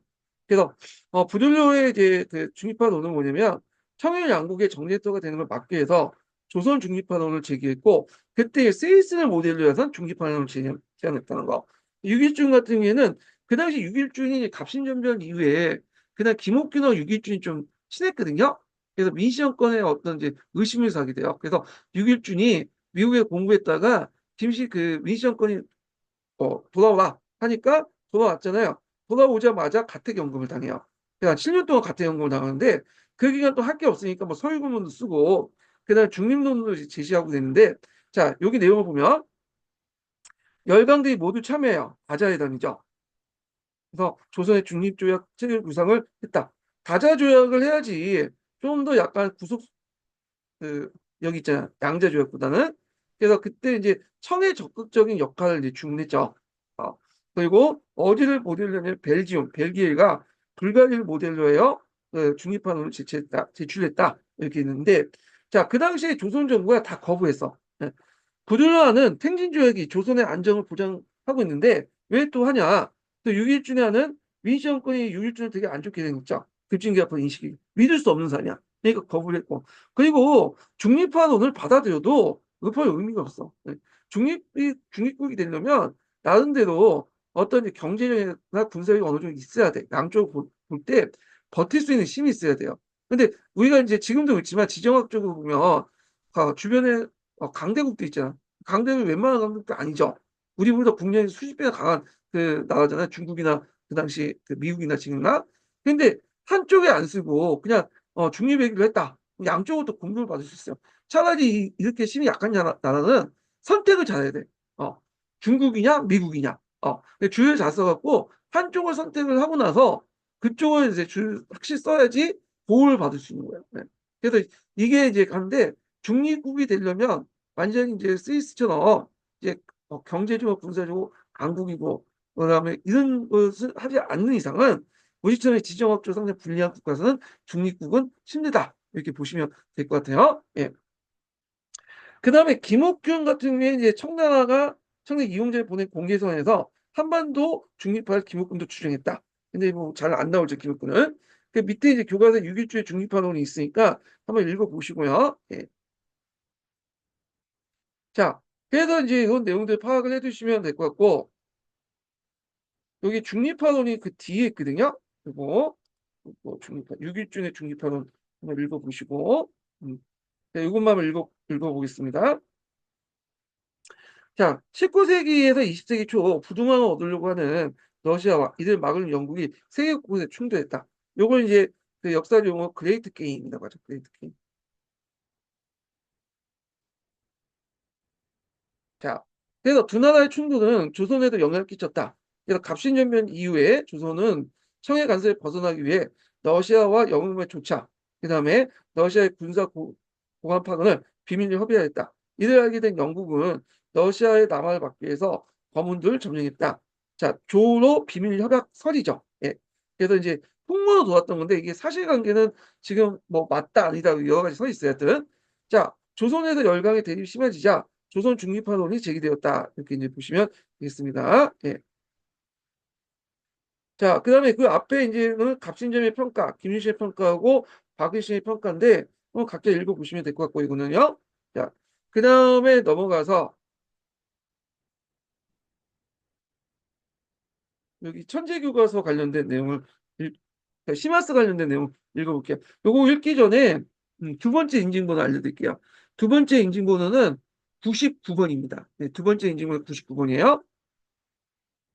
자, 갑신전변 이후에 조선의 내정이 청해 노을 쪽 간섭하기 시작하자 한반도를 둘러싼 열강사의 관계가 복잡해졌다. 조선은 러시아를 끌어들이려고 했으나 그 당시 예, 청해 방역에 실패했고 영국은 러시아의 남하 정책을 견제한다는 무실로 검문들을 불법 점령했다. 예. 그래서 조선은 영국에 강력하게 항의하면서 청해 중재를 요청했고요. 영국은 조선에 진출하지 않겠다는 러시아 약속을 받아내고 검문들 철수했다. 그래서 이제 앞에서 검은도 사건 관련된 내용을 이제 좀 얘기를 했죠. 그래서 그때 이홍장의 중재도 해서 했는데 이때 맺어진 게 뭐냐면 이홍장 나디케스키 협정이에요. 이 사람은 러시아 외무장관인가? 이렇게 해당하는데 그래서 당시에 이제 뭐냐면 검은도 조선에 진출하지 않겠다고 약속을 받고 했던 거죠. 자, 근데 러시아가 왜 이렇게 조선의 문제에서 좀 소극적이냐? 자, 이 러시아는 앞에서 말했죠. 한반도가 중요한 게 아니야. 만주죠. 네, 만주. 근데 러시아 같은 경우 그 당시 북만주는 일단 장악을 했어요. 동충철도. 네.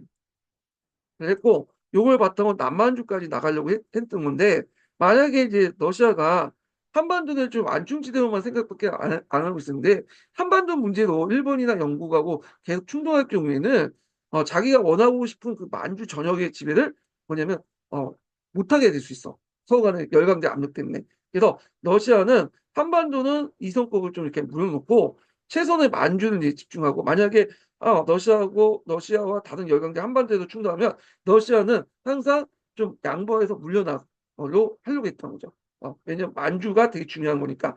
한반도는 그 뭐냐면 만충지대밖에 안 되니까 그렇게 했던 거고 앞에서 얘기했지만 우리나라와 다른 나라 관계를 보려면 다른 나라와 다른 나라의 관계도 같이 봐야 돼.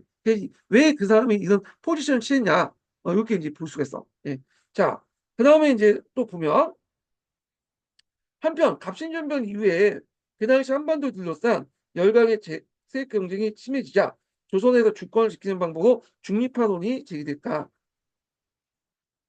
그래서 조선 주재 독일 부영사 부들료는 청러시아 일본의 보장을 중립화론을 제안했고 그리고 미국의 또한 유길주는 열강의 조선의 중립을 보장받아 동맹을 유지하겠다는 중립화론을 구상했다.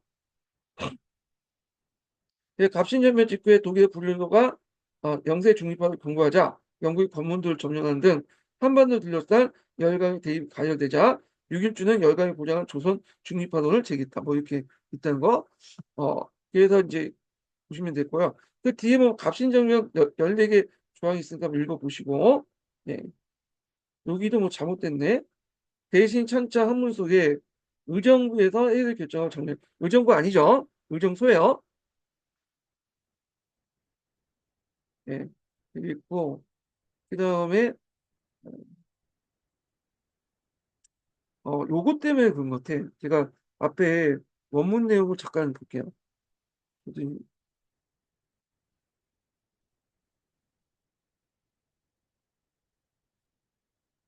이 원문을 봐야 돼. 원문. 그래서 정부와 육조 위의 모든 불필요한 간청을 속하는 건데 어, 정부 그러니까 이 정부라는 말을 이게 이제 의정부구만 의정부. 해석이 잘못됐어. 어. 의정부와 육조의 모든 불필요. 그래서 이제 이 말을 한 거구나. 시민한국사에서 이해가 됐어요. 저도. 예, 아까 좀 약간 이 말을 했잖아요. 그래서 아까쯤에 정통의 의정부 육조를 일어나요 효율적으로 구축한다. 이렇게 이제 했는데 여기 원문 내용을 보니까 이게 해석이 잘못된 거예요. 예. 의정부와 육조 말 있잖아요. 그러니까 이게 정부라는 건 의정부를 얘기하는 거예요. 그래서 요구와 연결돼서 일어나 관련된 내용이 있는 것 같아요. 그래서 아까쯤에 제가 했던 말들 다 취소하고 그렇게 알아두시면 될 것 같아요. 예. 요거 정통 의정부를 취한다. 요 앞에 내용하고 연결시켜서 저도 뭐 다 전공 것을 다 아는 건 아니기 때문에 가끔마다 이제 틀린 부분이 있거든요. 그래서 밑에 댓글로 좀 지적해 주시면 제가 다시 수정해서 얘기를 해드리겠습니다. 그래서 요건 요거와 연결되고 요거는 앞에서 이제 원문 내용을 보면 요거와 연결된다는 거. 예. 요거는 이렇게 연결되고 이렇게 있는데 일단은 천재교과서에 있는 내용은 그 앞부분은 틀렸다. 이렇게 보시면 돼요. 그래서 일단 어디까지 읽었어? 시마스다, 시마스. 네, 천재가 아니라 시마스. 네, 시마스에 있는 요 의정부 내용은 의정소예요. 네, 의정소. 이게 잘못됐고. 자, 그 다음에 이제 넘어가서 이렇게 좀 기억을 해두시고, 그 다음에 넘어가서 천재교과서 볼게요. 천재교과서. 자, 여기 보면 이제 한성 텐진 관련된 내용을 이제 봤고, 아까 좀 읽었나요? 안 읽은 것 같은데? 그거 안 읽은 것 같아. 챙기하고, 여기 제가 하다가, 정신없이 하다가, 천재교과서를 빼먹고 한 것 같거든요. 그래서 천재교과서를 좀 볼게요. 갑신전면. 여기 온건기압하고 급진기압화 내용 있고, 그 다음에 이제 급진기압화의 입지가 줄어들다. 해갖고 이제 있는데, 비슷비슷하죠. 내용은. 자, 그래서 온건기압화 김윤신의 입장과 급진기압 김옥군의 입장 한번 보시면 될 것 같고요. 김옥군 관련된 내용이 좀 자세히 적혀 있어요. 그래서 요거 한번 읽어보겠습니다. 자, 갑신전멸 주도한 급진기압파의 중심 인물이다. 김옥균은 조선의 근대화를 추진하기 위해서 일본의 차관 도입을 시도했으나 실패했고, 이후 이제 우정총국 개국 축하연회에서 갑신전멸을 익혔다. 그래서 갑신전변 때 발표한 개혁정강 중 일부가 김옥균이 쓴 갑신일론에 실려 있다. 그러니까 정변에 이제 갑신일론에 이제 대한 것이 14개조네. 원래 80개조인데 14개 내용만 여기 적혀 있기 때문에 교과서에 그렇게 적혀 있는 거예요. 그래서 전변이 3일 만에 실패로 끝나자 박용호, 서강번, 서재필 등과 함께 일본을 망명했다. 그러나 일본 정부는 망명한 김옥균의 일당을 토대접했다.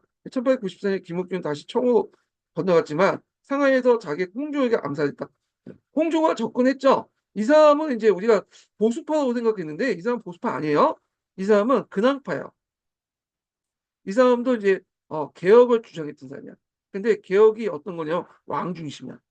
어, 그래서 왕 중심으로 해서 뭐냐면 꼭 강모 개혁에도 참여했던 거죠.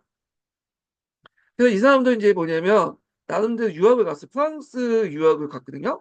이 사람이 집안이 별로 이제 좋지 않기 때문에 자비로 열심히 일을 해갖고 모은 돈과 프랑스 유학 가서 여기 공부를 했던 사람이에요. 그래서 아리랑 가사도 이제 우리 프랑스에 소개하고 도서관 사서에도 일을 하고 나름대로 개혁 의지가 상당히 강했던 사람인데 근데 홍조가 보기에 요 갑신전변을 일으켰던 이제 그 김옥균은 좀 아닌 거야. 선을 넘었죠. 그래서 김옥균은 뭔가 왕을 제끼고 뭔가 이제 젊은 사람들이 모여가지고 개혁을 하려고 했던 거고 홍종은 아니라 그 일본처럼 메이지 유시처럼 강력한 왕권화의 개혁을 추진하려고 했던 거고 홍조의 눈에 볼 때 김옥균은 배신자고 역적이죠. 그러니까 접근해갖고 김옥균을 사슬 꼬셔서 그 당시 일본에서 만나서 이제 했죠. 그래서 김옥균을 이제 저쪽 상해로 간 다음에 상해에서 죽였던 거죠. 그 이제 김옥균이 낮잠 자고 있을 때 총을 당겨갖고 죽였다 이렇게 보시면 돼요. 자, 하여튼 김옥균은 이제 홍조에게 암살당했고 4개월 갑오개혁으로 법무 대신 서강본과 총리된 김웅지의 상소에서 사면 복권되었다. 이렇게 있고요. 자, 그 다음에 넘어가서 급진개혁파의 갑신전면 관련된 내용인데 비슷비슷해요. 내용에 보면 청에 대한 어떤 사대관계 청산 이런 것도 있죠. 개혁정강 있고 자, 그 다음에 한성조약과 탱진조약 관련된 내용이 있고요. 그래서 이제 탱진조약은 1894년 청일전쟁이 일어난 배경이 되었다. 조선정부는 동학농민군을 진압하기 위해서 청에 군대 파견 요청하자 청이 군대 파견해서 일본에 파병사를 알렸고 일본도 다음날 조선에 군대 파견했는데 주의할 건 일본이 조선에 군대 파견할 때 탱진조약을 통해서 파견한 게 아니라 한성조약을 재물포조약을 통해서 했다. 이건 나중에 다시 좀 얘기할게요. 예.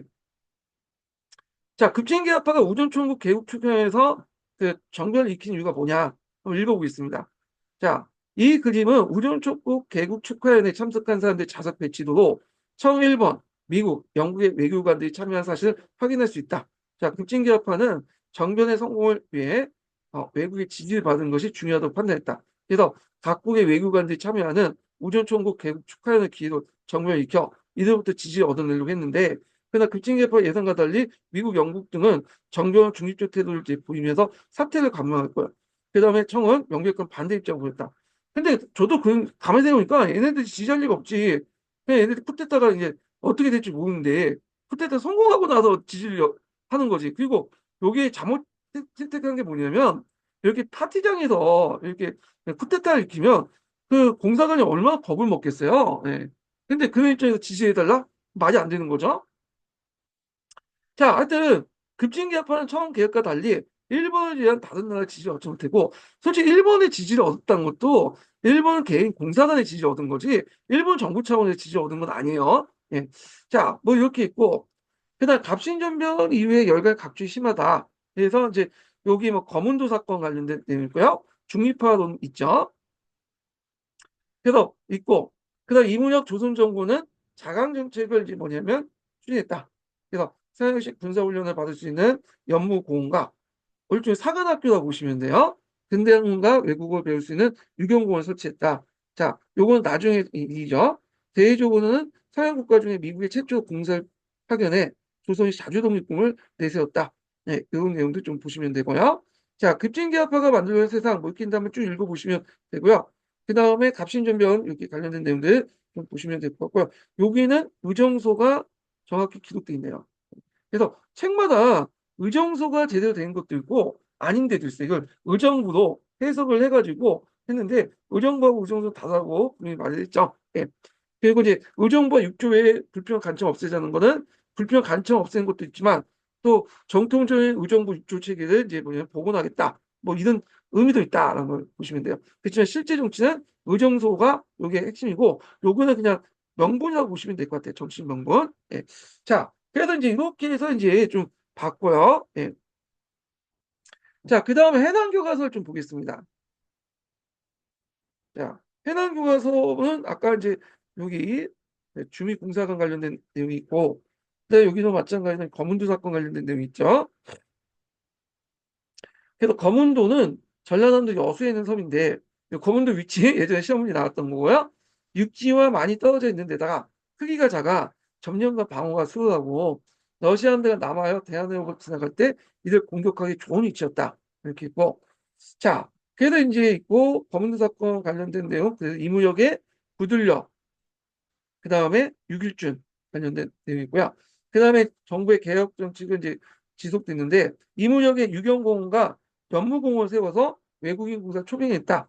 유경공원은 이제 나중에 얘기했지만 그 1886년에 만들어진 우리나라 최초의 근대식 공립학교예요. 자, 근데 근대식 공립학교도 하고 좀 근데 최초는 좀 그러긴 해. 동문학인가? 동문학으로 알고 있는데. 예. 자, 이게 최초인지 아는데, 하여튼 뭐, 건너뛰고. 자, 미국의 할버트가 출신인데요. 그 젊은 현직 관료들과 양반자들도 영어를 배울 때 근대 학문을 가르쳤다. 그래서 이때 이제 영어를 배웠던 사람이 이완용이죠. 여기서 배우고 나서, 미국의 참사관인가요? 예, 참사도 이제 갔던 사람이고. 그래서 이제 이런 내용도 있고요. 자, 그래서 일본과 미국의 공상을 개선하고 자주독립군을 표방했다. 그래서 이제 있고. 그래서 미국의 공사관을 개선할 때 그 당시 청나라가 반대했죠. 그 영약 상당히 관련된 내용 아까 있죠. 그래서 여기 시민한국사 연결돼서 이제 좀 보시면 될 것 같아요. 반대했는데도 불구하고 어, 확인했다 이렇게 보시면 되겠습니다. 네. 영약 3단 관련된 내용 있고 이완용 참차관이네. 참차관. 그래서 이제 그렇게인데 이게 1887년이고요. 유경공원이 만들어진 게 이제 뭐냐면 뭐 중요한 건 아닌데 여기 이제 1886년이에요. 그래서 거기에 1년 동안 공부를 했다가 여기에서 이제 뭐냐면 뒤에 이완용이 이때 이제 1887년 9월 달에 파견돼 나간 거죠. 예. 자, 그래서 이제 이렇게 있고요. 이렇게 서로 교차해서 보면 이렇게 이제 좀 약간 구조화되기 편해요. 그러니까 한 권 책 보는 거는 여러 권의 책을 이제 이렇게 교차 분석을 해갖고 이렇게 봐두면 머릿속에 상당히 구조화되는. 그래서 몇 번 이제 보다 보면 또, 야, 암기도 되고요. 자, 그래서 이제 이렇게 한번 그 중립화 논하고 미국 공사관 파견 관련된 그 검은도 사건 관련된 내용을 이제 살펴봤고요. 좀 쉬었다가 그 당시 동학 농민운동 관련된 내용을 또 보겠습니다. 예.